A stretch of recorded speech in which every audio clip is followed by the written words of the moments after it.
Yes, I'm delighted to introduce the next Splash keynote speaker. Robert O'Callaghan earned his PhD in static program analysis from Carnegie Mellon University. We just missed each other there, but I used his amazing thesis research in mine, so that was super fun. He did work in dynamic analysis at IBM Research, and then moved to browser engine and web standards development at Mozilla, where he was a distinguished engineer. More recently, he led the development of the RR record and replay debugger at Mozilla, and then co-founded Pernosco to develop an omniscience debugger. He currently works for Google Research right here in Auckland, so it's very appropriate that he would be a keynote speaker at this Splash, and he said that you can ask him all your questions about Auckland because he has been living here most of his life. So I'm very excited to hear about the state of debugging in 2022. Awesome. Thank you very much.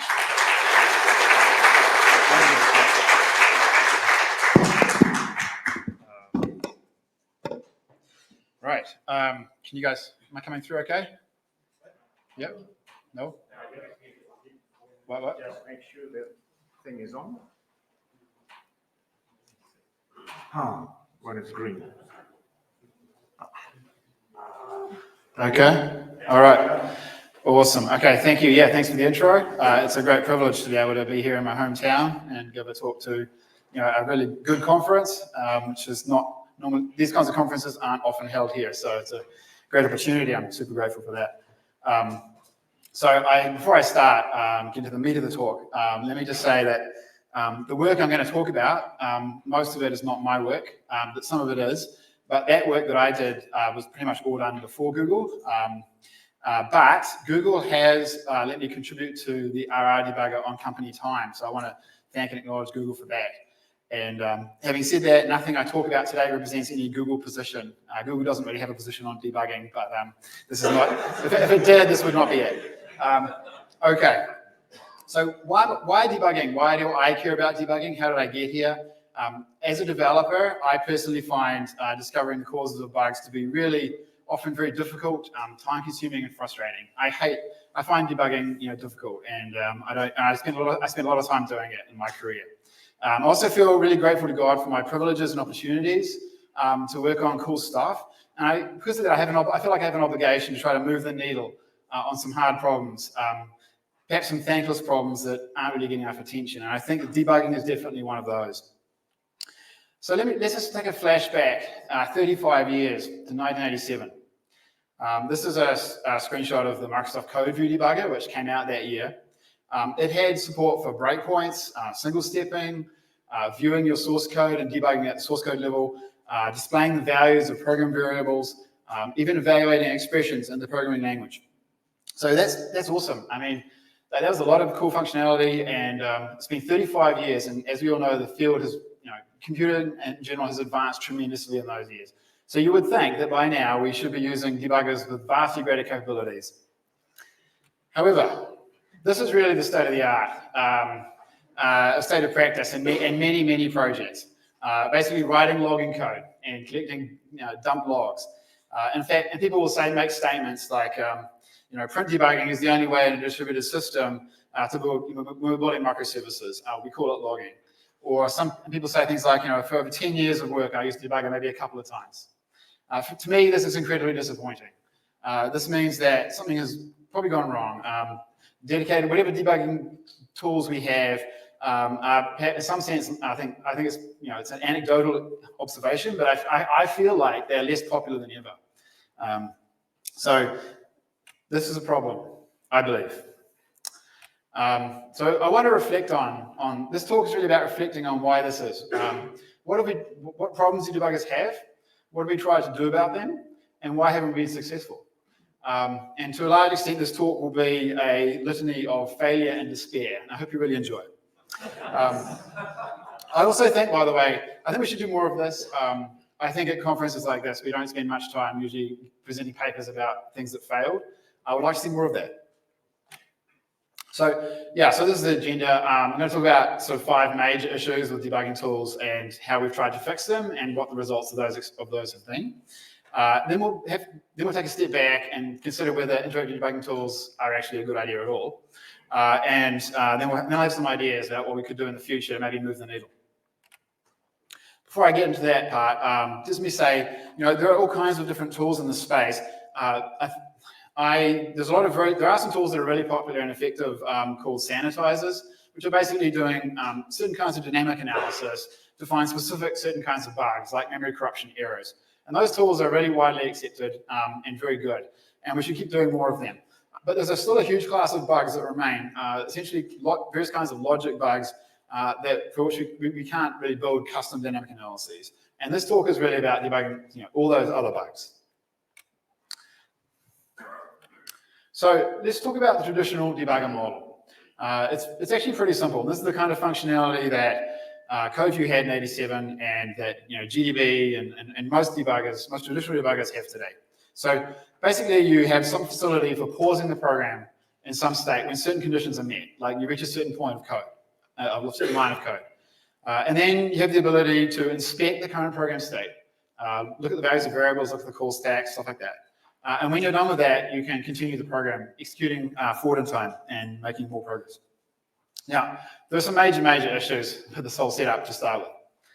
One is that some kinds of software, you can't stop it. Bad things will happen if you pause, some real-time control program, or if your software is running in the cloud and you pause it, it might well get killed because it's supposed to be servicing requests, and when it stops doing that, it gets kicked out of the system. So that is one fundamental problem. A bigger problem is that debugging with a debugger that can only execute your program forwards usually requires iteration, because if you start with the root cause of a bug, usually there are several steps where incorrect data or incorrect values are propagated forwards through the program until you reach some observed effect. So as a developer, I can see the observed effect, and maybe if I'm lucky, I can trace backwards to the immediate cause of that effect. And then I can rerun the program with my debugger, and hopefully I can stop at that cause. But then I need to take further steps backwards in time. And because I can only execute the program forwards, I have to repeat executing the program over and over again, working my way backwards until I eventually able to stop the program at the root cause and verify that that was in fact the root cause. This is typical debugging workflow and strategy. One of the problems with this, there's many problems with this. First of all, iterating is just slow, right? If you can do, doing things in times, it takes longer.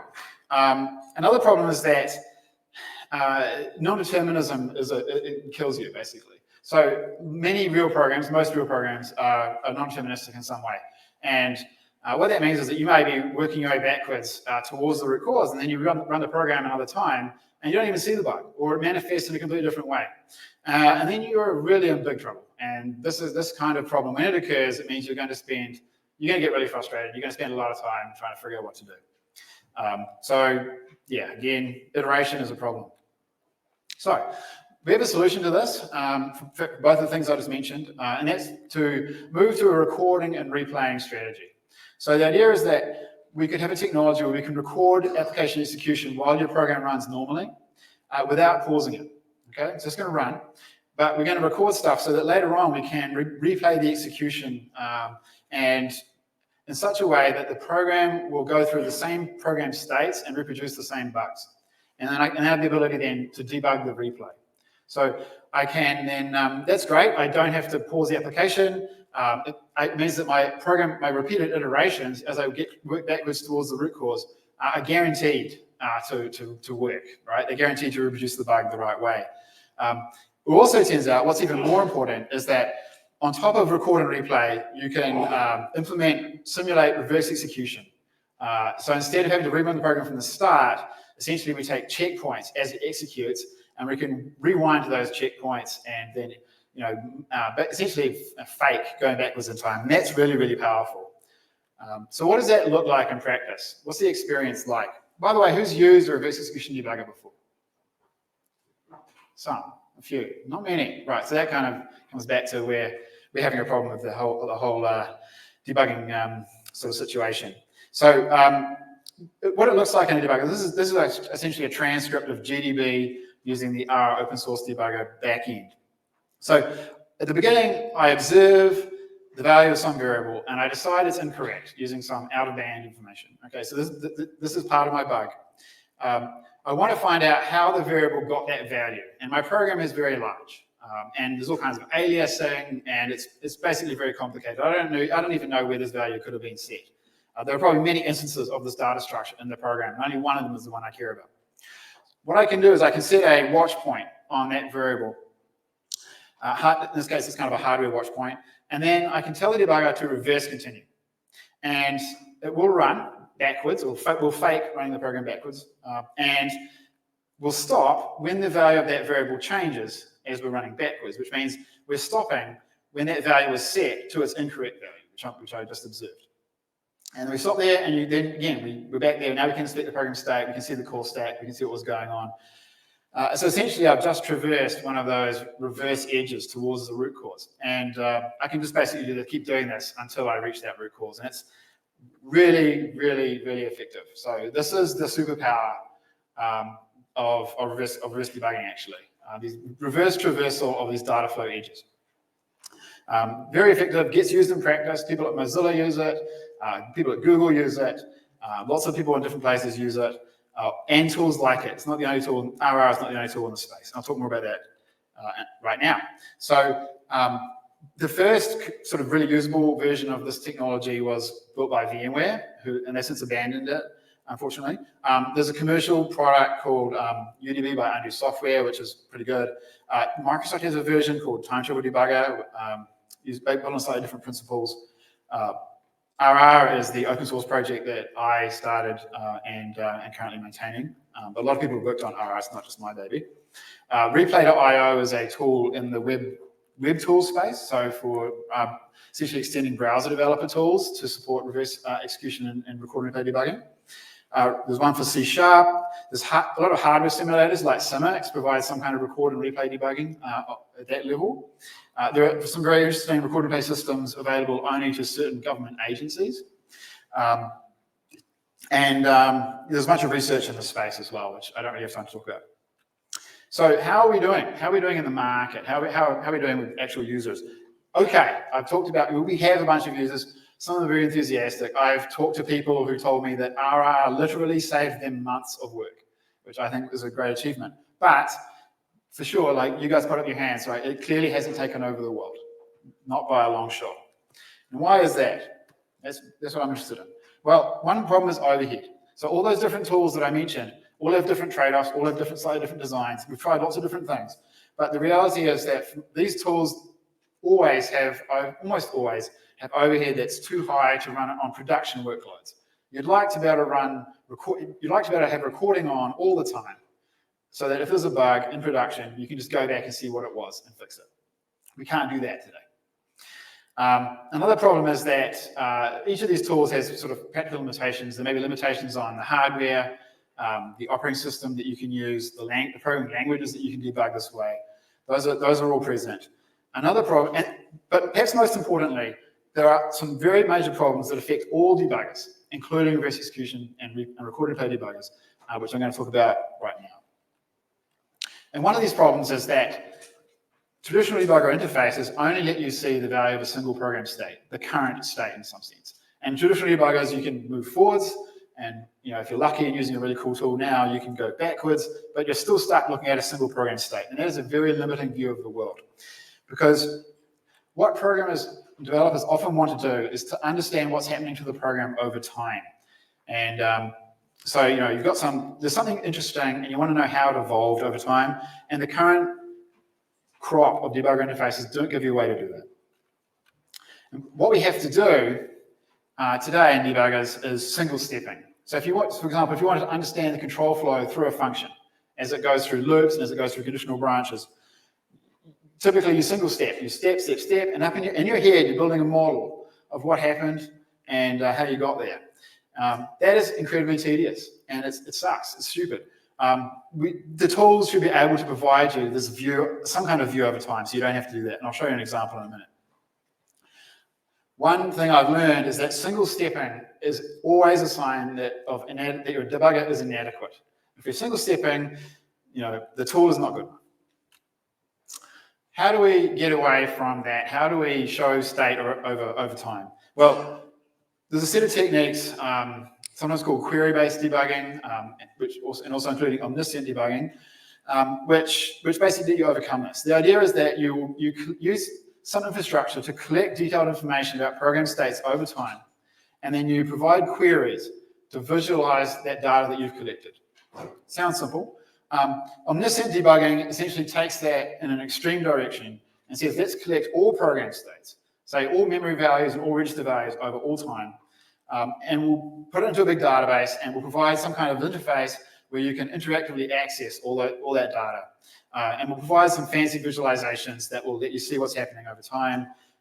And the neat thing about omniscient debugging, the part of it that I really like, is that we can revisit the entire debugger interface and think about how do we expose the data that we have, which is everything you want to know really. How do we expose that to the programmer in the way that makes debugging essentially the quickest, the most fun, the most productive?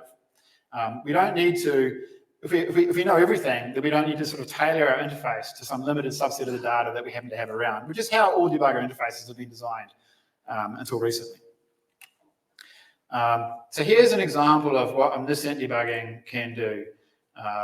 So I've got my program here. I hope you can all see it clearly enough. I'm going to click on a program point, and I'm going to do a query, and that triggers a query that says, show me every point in time where that line was executed. Okay, so I've got that now on the left. And it's a little bit like setting a breakpoint and getting all the results of hitting that breakpoint because we're just pulling it out of the database.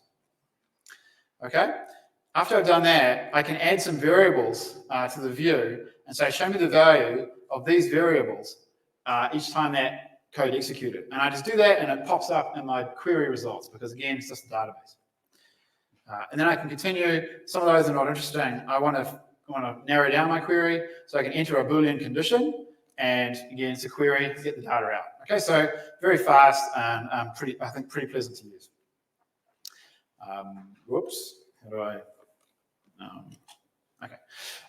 Yeah, so one really cool thing about omniscient debugging is that we've got these cool query facilities, but we can also combine them with traditional debugger features as well. So if I were to click on one of those query results, I can show you the current, I can still show you the current state. I can show you the call stack. I can show you the values of all the other variables and all that stuff. So you don't have to choose. You can have everything. And we can, and more than anything, a lot of things you probably never even thought of. So for example, traditional debuggers are really good at showing call stacks. So you can walk backwards up the tree of dynamic function invocations.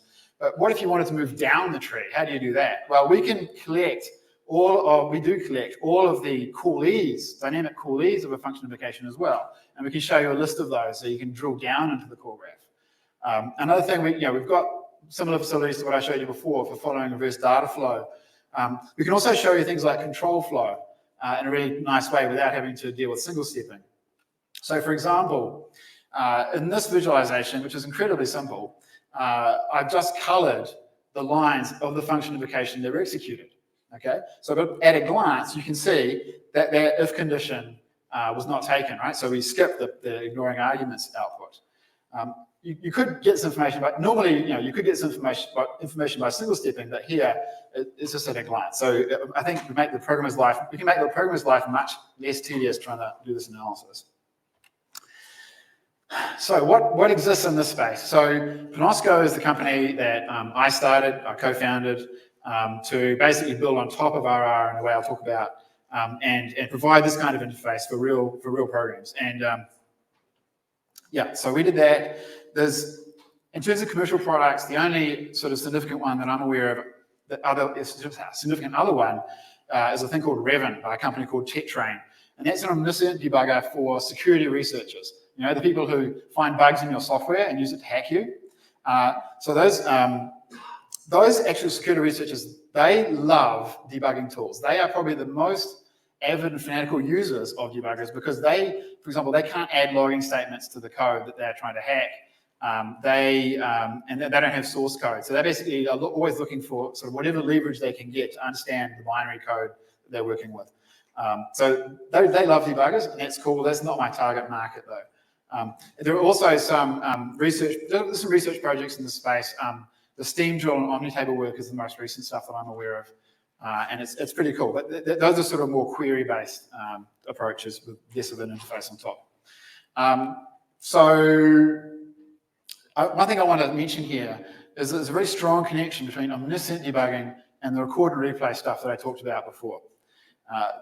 In omniscient debugging, you need to add instrumentation to capture program data as it executes.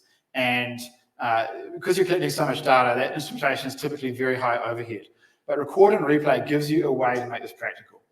Because we can record the execution with relatively low overhead. And then we can replay the execution multiple times in parallel. And in each replay, we can focus the instrumentation on a different aspect or a different sub-segment of the program's runtime.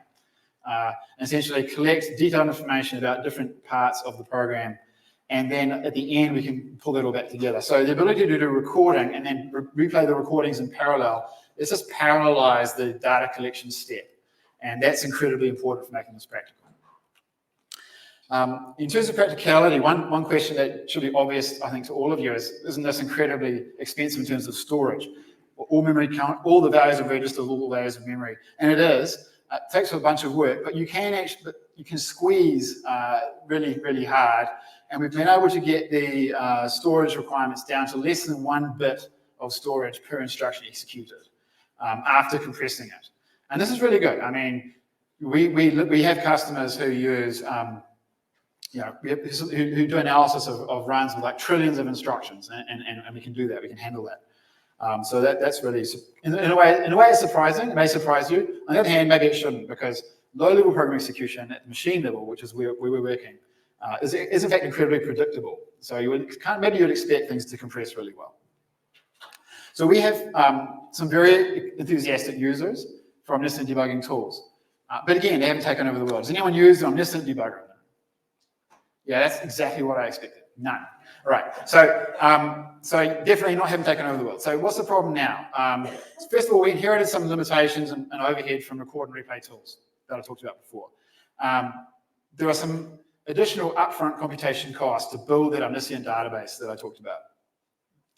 Our debugging interface is now less familiar to people because we've added some cool stuff, but it's not the same, and that always turns people off. We also still have some remaining problems that are shared by all debuggers, which are affecting us as well. And so I'm going to talk about those. Here's another problem. Very often, when developers learn a new programming language or a new platform, they have to learn a new debugging tool if they're going to use an interactive debugger. For example, if you use C++ code, you probably use GDB or something like that. And then you switch to JavaScript, and now you're using browser dev tools.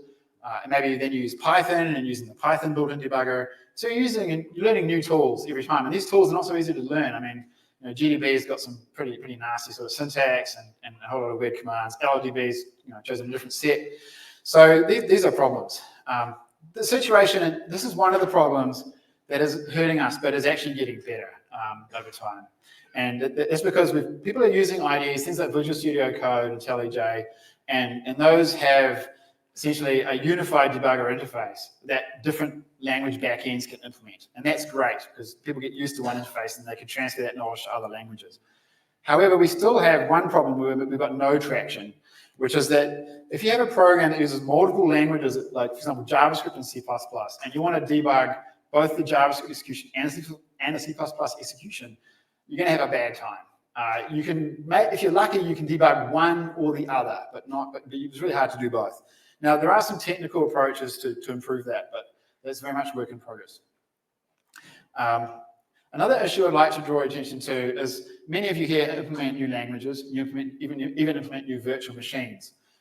And when you do that, I don't know if you think about debugging much, but if you do, one question is how would you reuse existing debugging interface and functionality as much as possible, right? Is there a set of hooks? Well, there isn't, but it would be great if there was a set of hooks that we could provide where you can say, okay, I'll just tell the debugger about what my VM is doing, in the simplest possible way with the least work for each VM implementer so that you get a nice debugging experience, maybe integrates with other languages and everything. We don't know how to do that today, but I think it'd be a fascinating thing to do and actually really important. There are still going to be some really hard problems. Even if we crack that problem, there's still problems like developers want to be able to evaluate expressions in their programming language that they're using in the debugger. And right now we don't have a way to do that. Every debugger basically re-implements parsers for like the languages I think people care about. Obviously that's not going to scale to a large number of languages. So that is another challenge. All right, here's another really big problem that affects all of debugging. And that is that programming languages and software platforms and hardware platforms keep evolving. I don't think the evolution is slowing down. And they're evolving faster than debugging technology keeps up. And part of this is prioritization. People develop new languages and platforms. Debugging is pretty much never their top priority, right? It's usually performance, maybe functionality, maybe other things like security. So debugging comes as an afterthought. And what these changes mean in general is that if we don't keep investing in interactive debugging, if investment falls below some level, then the experience actually gets worse over time. And this is where I think why that 1987 into the present comparison, that's why that happened. We haven't invested enough over time just to keep up with what is going on in the ecosystem. So here are some examples of ecosystem changes that hurt debugging. So the move to the cloud hurt debugging. It made traditional interactive debugging pretty impractical. Like the programs you care about are running in the cloud, you don't have direct access to them, it's hard to attach the debugger. If you stop the program, it's likely to just get killed or crash or something. Also, even if you have more advanced debugging technology that can handle those sorts of problems, you still have a problem that you might depend on hardware features or platform or kernel features that aren't available in the cloud. So for RR, for example, we depend on hardware performance counters, and those aren't available in Azure and GCP virtual machines. So it doesn't work there. Another problem we have in the ecosystem is that debugging optimized code doesn't work very well. There is theoretically support for this, for C++ and compiled languages like that at least, but it requires compiler support. For example, as the optimizations move values around, move where variables are stored, like from a memory to a register, that has to be tracked and reported to the debugger so that the debugger can print the value of that variable. But oftentimes we find that people implement new optimizations, and they're focused on performance and correctness, as you'd expect, because that's what you do here. But they don't care about debugging that much. So, the optimization may well not propagate that debug information correctly, and the debugger will not work when you try to view those values of those variables. Now, the traditional solution to bad debugging of optimized code is to just don't optimize the code, right? Turn off the optimizer and debug that. I think that's what we've probably all done. The problem is that the performance of non-optimized code is actually dropping over time. This is a really interesting phenomenon. And the reason I think that's happening is that, at least in languages like C++ and Rust, is that we're doing more and more with these zero-cost abstractions. So essentially building layers of abstraction and relying on the compiler optimizations to essentially boil them back down to optimal code. Straightforward, it's a great principle, it's a great idea, except that when you turn off optimizations, of course, that doesn't happen anymore. And as we build these layers of zero-cost abstractions higher, the performance penalty for turning off the optimizer becomes greater and greater. So I've observed like Rust code, for example, being 50 times slower with optimizations disabled. Because, for example, Rust goes whole hog and turns on integer overflow checking for all your integer variables in debug mode. And if you don't have the optimizations of those checks, it's incredibly painful. So turning optimizations for debugging is increasingly impractical. So we actually do have to debug optimized code. Another interesting thing is that language features, the evolution of languages themselves, let alone new languages, has been breaking debugging. If you think about the way that async await sort of asynchronous programming is implemented in C++ and Rust, basically the idea is that you have regular functions that can contain yield statements. And these are compiled essentially to some kind of state machines where the local variables they won't be on the stack, they'll be moved into like some kind of struct which can be stored anywhere. If you want to debug this kind of code, the debugger needs to know that those variables are now being stored in strange places. and that control flow can sort of unexpectedly exit and re-enter the function. And providing a full fidelity debugging experience would be a lot of work and would require a ton of debugger support and also support from the compiler. And that work simply hasn't been done. I mean, that has not been done. So that's unfortunate. So one more problem. We've talked about how compilers have to generate debug information for debuggers to consume, at least for many kinds of languages. And this has to be typically generated during builds and made available to the debugger somehow. It has to be routed to the debugger. And this requires you to implement support in your build system, in your build tools, in your continuous integration infrastructure. If you turn on the collection of this debug info, it really impacts the scalability of your build systems. Mainly the problem is that for large applications, especially things that use a lot of these zero-cost abstractions, the debug info can end up being, most of the size of the resulting binary. So, the amount of storage, the amount of network bandwidth, and that sort of thing that you're going to consume is going to go way up. So because of that, we often disable the production of debug info by default, and we often, once we've done that, then it can only be enabled using some special incantations, and programmers won't often know what those are. And because it's debug info when it's off by default, when debugging experiences in general are off by default, then support often breaks, right? The thing that you're not using all the time will not be as well tested.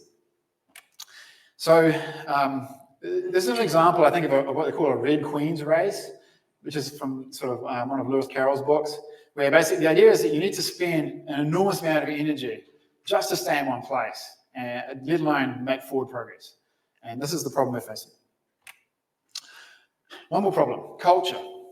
I've talked about some, how sometimes you get pretty miserable experiences from debuggers for various reasons. They often don't work at all, and when they do work, maybe they're hard to use. And the problem is that you don't necessarily know ahead of time whether your debugger is going to work or not. So you might invest a lot of time and energy to get debugging working, set it up, get the build working with debug info in the right mode, blah, blah. And then you finally get to the point in your program where you want to inspect the value of a variable, and the debugger says, variable optimized out. Anyone encountered that?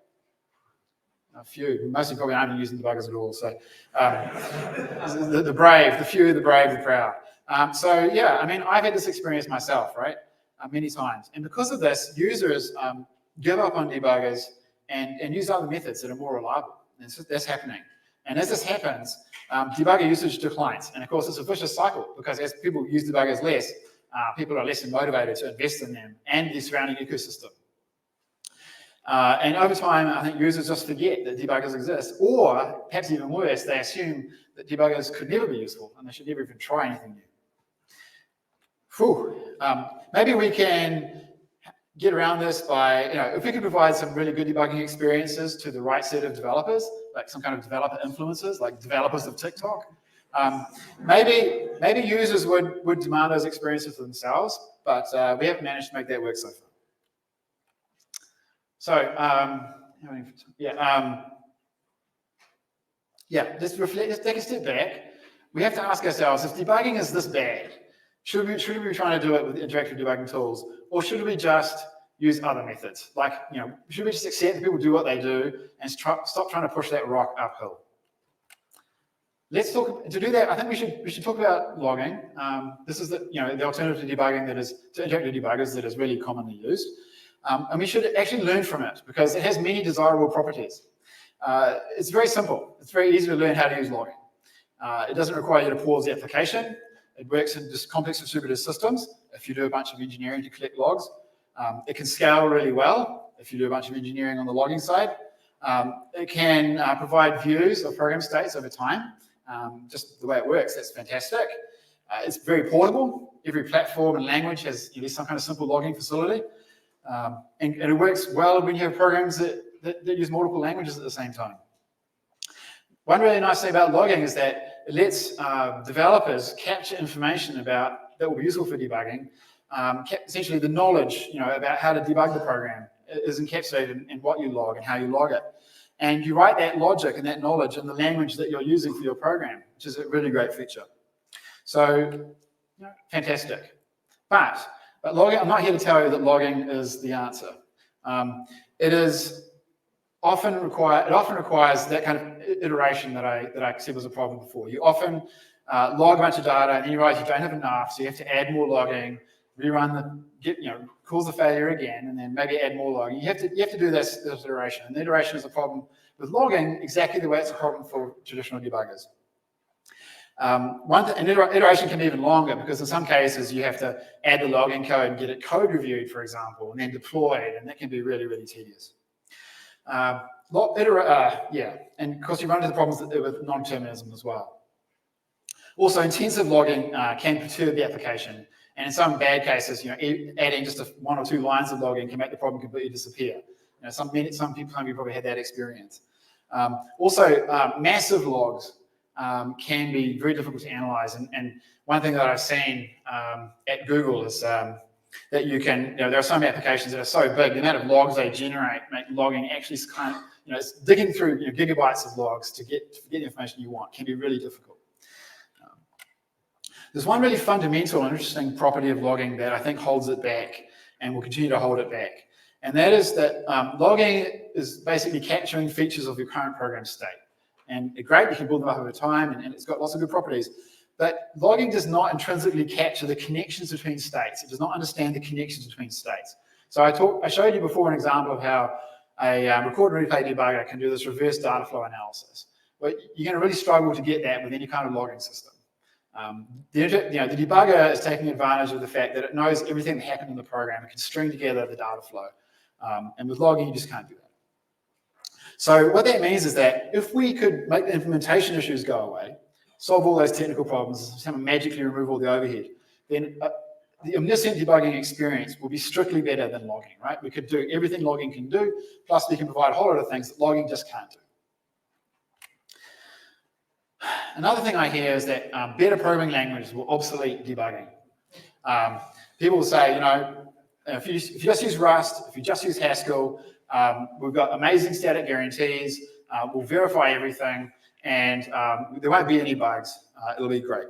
I think at the small scale, there's some truth to this. I mean, I'm a huge Rust fan, and we wrote Panosco in Rust pretty much entirely. And I think at the small scale, you kind of get that. Small programs that you write, once you pass the compiler, they tend to work. But at scale, I think it still breaks down.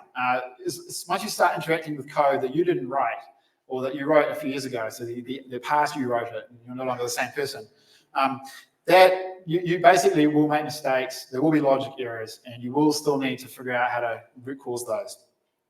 It is true that other kinds of debugging tools, like sanitizers that I talked about, the ones that catch specific kinds of bugs, like memory corruption errors, for example. Yeah, I mean, better languages should make those, get rid of those classes of bugs, will obsolete many of those tools. Another thing I hear is that debuggers lead developers astray. I don't know if you guys have heard this, but for example, Linus Torvalds was famously quoted as like not using a debugger because he felt it would lead him astray. The idea here is that a debugger, when you debug, you're debugging a specific test case. And the debugger encourages you to focus on that test case and therefore encourages you to just patch over a particular scenario without thinking about your program invariance or the space of all possible executions, which is really what we should be thinking about. So the thing is, understanding the root causes of failing test cases is always going to be important, and you can't avoid it, right? You can only start thinking about, you need to understand your scenario before you start thinking about all of the possible program executions. Now, it's when you come to designing fixes that you need to be disciplined and think holistically and think about invariance and that sort of thing. You're still going to have a debugging step. So I hope that I hope that these things can be separated. One more thing that is interesting is that we've actually designed a bunch of software engineering processes around the assumption that debugging is hard. So for example, we teach developers to write small unit tests, prefer to write small unit tests instead of large integration tests. There's a cost to that because small unit tests incur more churn as internal APIs change and things like that, and they require mocking and stuff like that. But one of the reasons we encourage small unit tests is because they're easy to debug, right? When something goes wrong, a small test is much easier to debug. What if debugging was just easy? right? Then actually there'll be less motivation to write small unit tests. I'm not saying we should stop encouraging that, but the trade-offs would shift, right? The trade-offs would shift. Another really important issue is that debugging, so in large organizations, we have lots and lots of tests, and it's more or less inevitable that some set of those tests will fail at some low rate. And these flaky tests are really, really painful because they're basically noise in your test system. And what we do in practice today is we disable those tests one way or another. Sometimes we say we just hide them, but it's really disabling them with another name. And we don't fix the tests because debugging them is hard, right? But if I could give you the tools to make debugging them easy, then I think we'd be fixing more of those tests and we're doing a lot better. So this is another aspect where we can make we have some real impact. So I think I'd encourage each of you, question your assumptions. What would you do differently if debugging was easy? Yeah, so where do we go from here? Let's understand debugging better. I would like to know what people do between seeing that the output is wrong and finding the root cause of the problem. We don't really know, and people self-report very different things. I'd like to know how long it takes and how much it's costing us, but some developers say they don't spend any time debugging. They're probably writing Haskell. Some other developers say that they spend most of their time debugging. And I don't know if they're reporting accurately or if something else is going on. Another issue is that if we understand that, then we'll know how to invest. And I think right now we don't really know. We're kind of all the things I've been talking about, we're kind of shooting in the dark with a lot of anecdotal data. We need to keep pushing the rock uphill. So there are people, although I've given a very pessimistic view of the field of debugging, there are people who still use and love debuggers. And we need to keep supporting them. And I think one reason we need to support them is because of the ecosystem effect. If we stop investing in debuggers, we'll lose things like support for debug info and compilers. And when we want to, and then later, if we come up with some great technologies for improving debugging, we won't even be able to deploy them because the ecosystem will have gone away.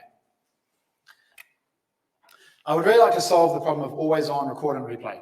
So it would make a big difference if instead of trying debugging as a last resort, it was always there. So that if you see a failure in any context, you can pull up some kind of reference system and say, show me what the program was doing at that point, and just debug it right there and then. That would be great because tools of last resort are always underinvested in and underutilized and understood by programmers. This is important because this is one of the few technical problems that I see that could potentially unlock broader usage of debugging. So let me just say a little bit about this problem. I think this is a kind of more technical phase of the talk. So this is sort of how RR works. We have, basically, you think of the stuff inside the box as deterministic. In RR, it's CPU executing user space instructions. Just pretend for now that's deterministic, because it's mostly deterministic. There are inputs going into that box, and in Linux user space processes, those inputs are the results coming from system calls and the contents and timing of signals. Now, if those inputs go into this deterministic box, and the box is really deterministic, then the execution of the stuff inside that box and its outputs will be the same every time you rerun this thing with the same inputs, right? So the record and replay tool, the recording is basically capturing those inputs, and replay is rerun the box and supplying the same results of system calls that we supplied that were encountered during recording. Hopefully fairly simple stuff. And by the way, this is this is RR's approach to low overhead, right? Because what's inside the box is basically unchanged during recording. So we're not instrumenting code sort of inside there. Now, the big problem with this is that, of course, it's not true that what's inside the box is deterministic in general. And the biggest problem we have is data races and shared memory. When you've got multiple CPUs acting on shared memory, you have one CPU can write to a memory location at about the same time that another CPU reads from that location, and whether the read sees the write or not depends on very low-level CPU frequency drift, which we can't observe or control. So because of that, we have to take various different approaches to solve this problem. And all these record and replay tools take different approaches. So for RR, we basically say just use one core, then no data races. We observe thread scheduling, we control thread scheduling, and we just run one thread at a time. So that's fine, but it means that you don't get parallelism when you're, so that's where a lot of the overhead comes from. Microsoft stuff, they instrument reads, at least is my understanding from last thing I checked. And if your instrument will read instructions, then you know sort of what the reading CPU saw, so you can replay that. And so you can do parallel, you can use multiple cores, but the problem is that you've added a bunch of overhead to single core execution because you had to instrument or read instructions, which are really frequent. You can imagine adding custom hardware to detect these data races and record them. Research has been done on that, but the custom hardware does not exist right now. You can assume there are no data races, that people have got correct locking, and then you can do some cool stuff. And there have been research projects in that space. But for various reasons, I don't think that's a good idea. Another really cool approach is to just pretend that there are no data races, record as if there are none, and then during replay, you see certain, you basically get your observed program behavior, and you say, well, there could have been data races, and you go back and do a bunch of constraint solving, basically try to figure out if there were data races, how they were resolved at recording time. It's very clever and cool, but it does mean that replaying is very slow because you have to do a whole lot of constraint solving and other logic to figure it out. And replay speed matters. There are some ways we can potentially make progress here. One thing that's interesting is that custom hardware, probably 10 years ago would have been completely outrageous and infeasible. But things have changed, and we now have more sort of open CPU cores like RISC-V. We have the ability to get sort of reasonably interesting CPU designs and modify them and actually get them fabbed in reasonably small batches. So that's changed. Another thing that's interesting is that if you're working in a large organization, you see that they are typically able to fab their own chips more and more of the time for more and more things. So that's also really good. There's also another thing which is interesting is just this whole cloud thing. So imagine if we had hardware that could efficiently do recording the program executions. You can imagine having a subset of machines that cost maybe a little bit more, and customers could run some percentage of their workloads on these recording machines. And if they see a failure in production on one of those machines, then they can quickly and easily debug that. That would be, I think, pretty compelling. Maybe there's hope. There was also hope, I should say, to tame data races for record and replay on commodity hardware. We haven't tried everything. There's a vast literature in this space, but I think there are still some points that are interesting and should be explored. I don't really want to go into them now. It's pretty technical. But if anyone wanted to work on this, I'd be happy to give some suggestions. I think the design space is still a little bit open there. One more thing, one word, machine learning. So we're not really doing machine learning and debugging. There is some work on log analysis with debugging, finding anomalies and things like that. But in terms of interactive debugging tools, machine learning hasn't really arrived, partly because these tools are falling behind.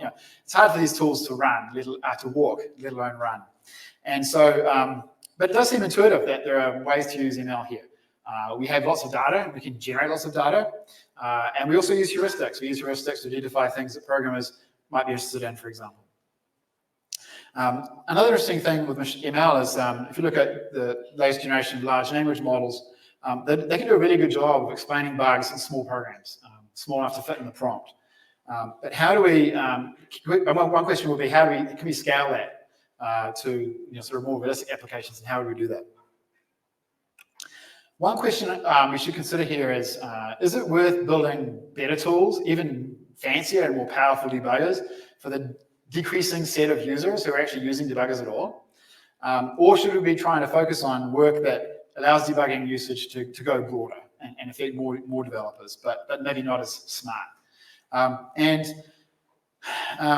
don't know. But I will observe one interesting thing, which is that there is one problem where going deep and having a fully automatic debugger that not many people use would actually be really impactful. And that is that systems running in production often have to deal with users' private data. And attaching an interactive debugger to that is problematic because we don't want developers to see people's credit card numbers or health records or whatever.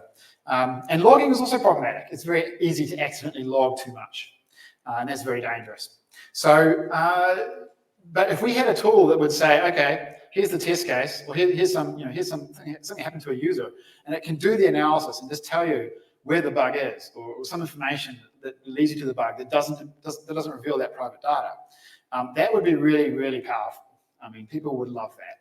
So maybe fully automatic debugging is actually worth pushing on just to cover those use cases. In conclusion, we have developed some, I think, really cool technology in record and replay and omniscient debugging, but debugging as a whole is in a very sad and sick state. Cultural and technical barriers are holding us back and even dragging us backwards. If we don't keep pushing, but if we don't keep pushing forwards, the whole environment is going to deteriorate because these negative feedback loops exist. But on the bright side, there are many opportunities to make forward progress on debugging, and I hope some of you take some of them up. All right, thanks.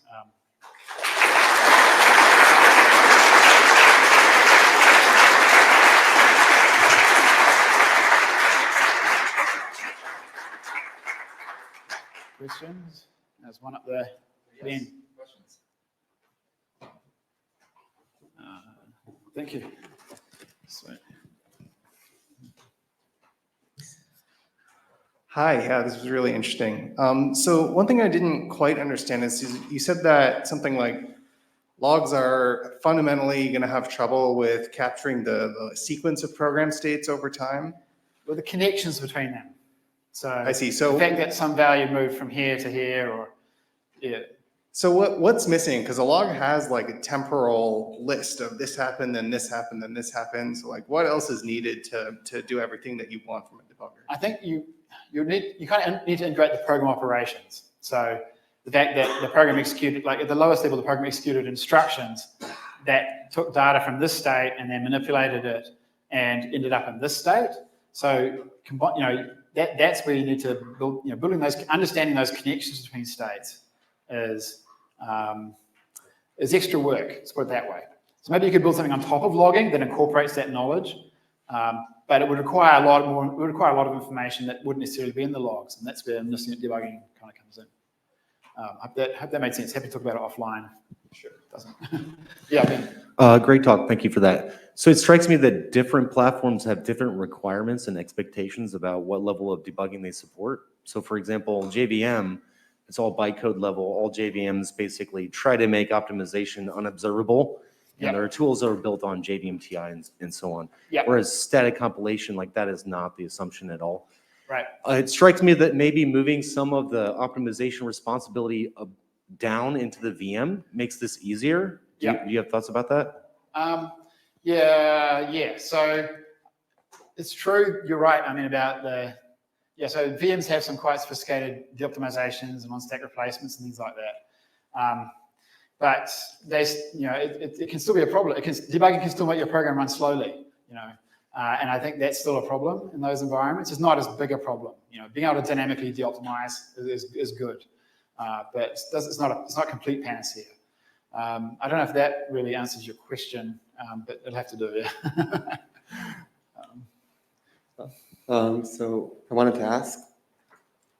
I'm right here on your right. Sorry. Yep. Hi. So you mentioned about logging that might change the way your program behaves. Yep. So I was wondering if you have the same problem with debugging. Yeah, we definitely do. And debuggers, absolutely, that's a huge problem. I mean, the stopping the program to inspect it thing, the car crash, that is the ultimate, the worst case of that scenario. But record and replay debugging helps a lot with that. And one of the reasons is that record and replay, for example, it does slow your program down. But the good news is that if you run your program like 1,000 times and you hit the bug once, that's all you need. You don't need to reproduce it again. So, if you get lucky with the perturbations and the bug still occurs, then you're good. You don't need so you're actually in a better place overall, typically. Also, with RR, for example, we've added some stuff to, for example, randomized scheduling.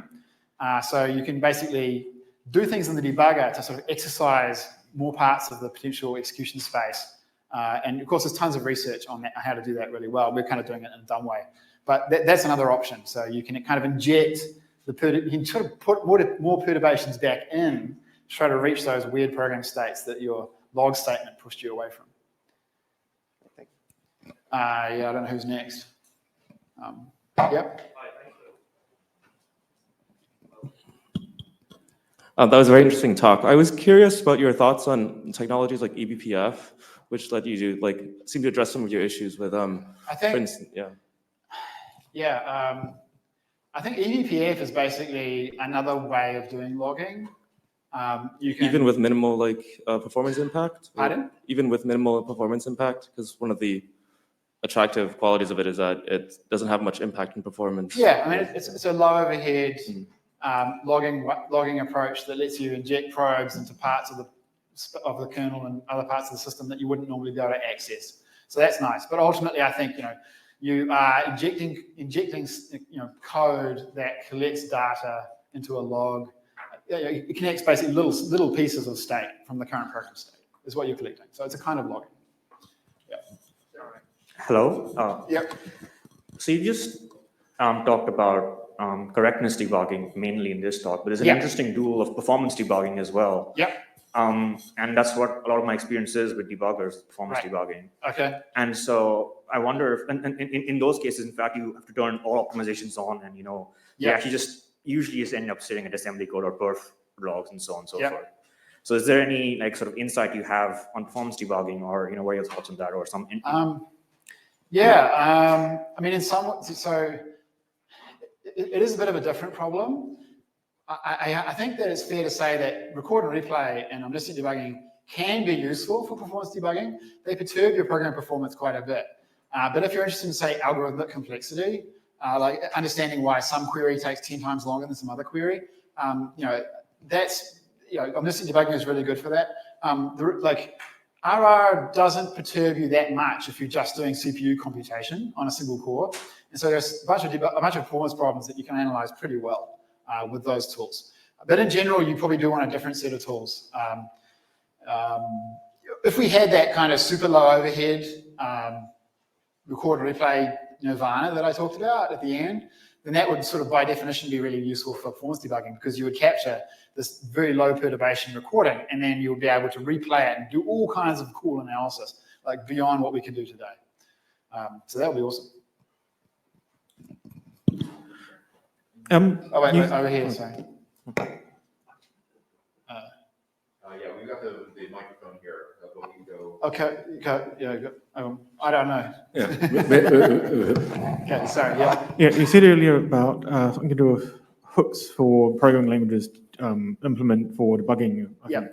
Are you thinking basically along the lines of something like the language server protocol, but for debugging purposes instead? Yeah, I mean, the language server protocol does have a debugging extension, but that's a little higher level than I'm thinking of. I think there's something lower level that we could do. So, because if you write an LSP backend for debugging, you still basically have to implement a whole lot of functionality yourself. And I think that there's a way probably to move some of that work from individual virtual machines to sort of some more general debugging infrastructure, so they don't have to re-implement that all the time. So if there was some standardized set of whatevers, you think that would be, well, basically then the tools could just work to that and the language implementers could work to it as well and would reduce the amount of custom effort each time. I mean, I couldn't quite hear what you were saying, but I mean, I've got some ideas. We can talk about it maybe offline if you want some more details. Yeah. Yeah, excellent talk on debugging. What are your thoughts about debugging like data science systems and deep learning network, where record and replay might be quite expensive? Yeah, that's a really good question, which I've been thinking about quite a bit because I'm now working on one of those kinds of systems. It's like a lot of the problems are different, I think. I mean, when you're looking at it, when you're trying to debug like a machine learning model, it's kind of like what Mary was talking about this morning, where we don't really know, like you can't just look at the data and say whether it's good or bad. Like you can't check to see whether some invariant has been violated. There are no invariants. And so I think we're actually debugging those in a kind of a different way. If you're worried about, if you're talking about correctness issues in a sort of a high volume, data center type environment, like if you're trying to debug, a memory corruption bug in a giant database where it requires you to load gigabytes of data and move gigabytes of data before you actually see the bug, there are ways to mitigate those overheads in a record and replay setting.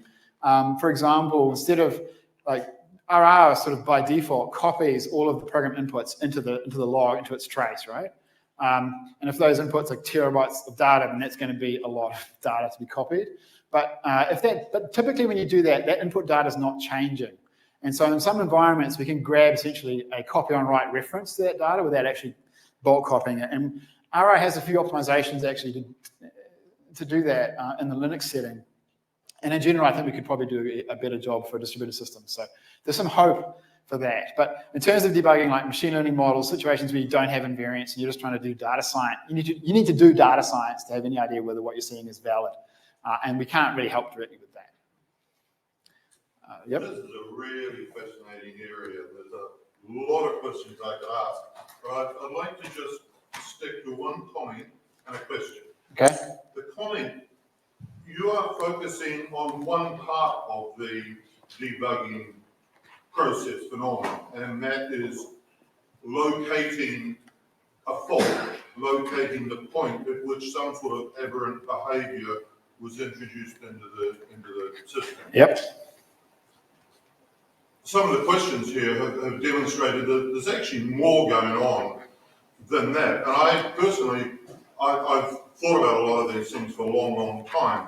I came to the conclusion a few years back that actually you were best to think of this as being actually about program understanding, because there are a lot of reasons for which you need to try to understand the behavior of a program. Yep. Not only to find faults, yep. to understand performance issues as we've just discussed, but also the maintenance programmer who is given the task of modifying a program to make it do something else has to first of all understand how it does what it does. Yep. So that's my first point, is that I actually think that by calling this debugging, you actually undersell the importance and the scope and possibilities of the things you do. Yeah, I agree. I mean, that. And my question is, the next part of debugging, assuming that we are doing that kind of debugging, having located where the fault is, you then have to figure out what the hell you're going to do about it. Yep.